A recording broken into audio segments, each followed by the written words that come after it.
Beh ragazzi, io sono Dani182 e bentornati in questo nuovo video.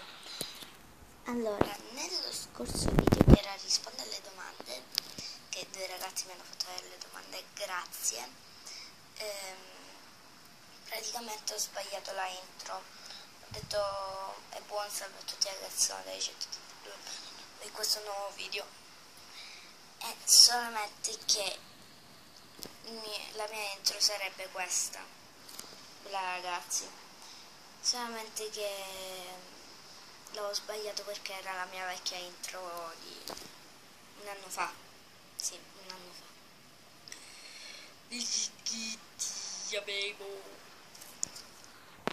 Tra le lacrime. Aspettate, vediamo se non riesco a farle scendere.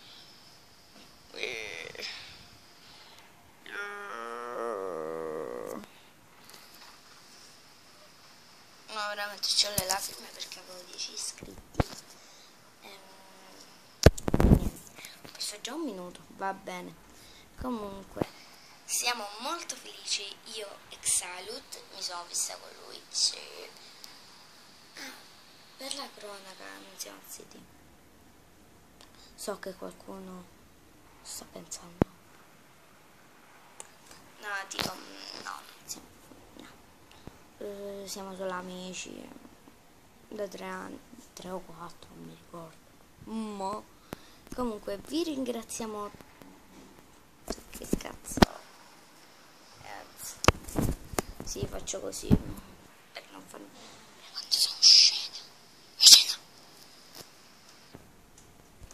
Mia mamma che passa senza che guarda che io sto facendo un video.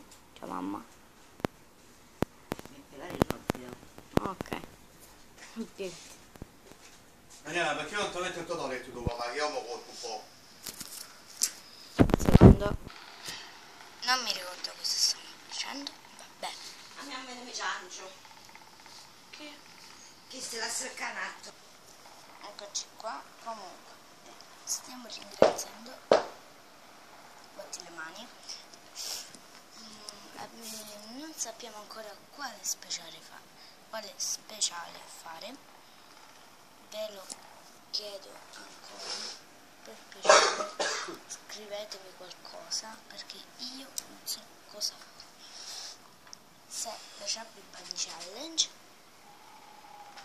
o qualcos'altro. Ai 100 iscritti e basta, faremo, lo dico già da ora, il Drum Life. Forse non si sa. Non è possibile più fare. Ciao gente.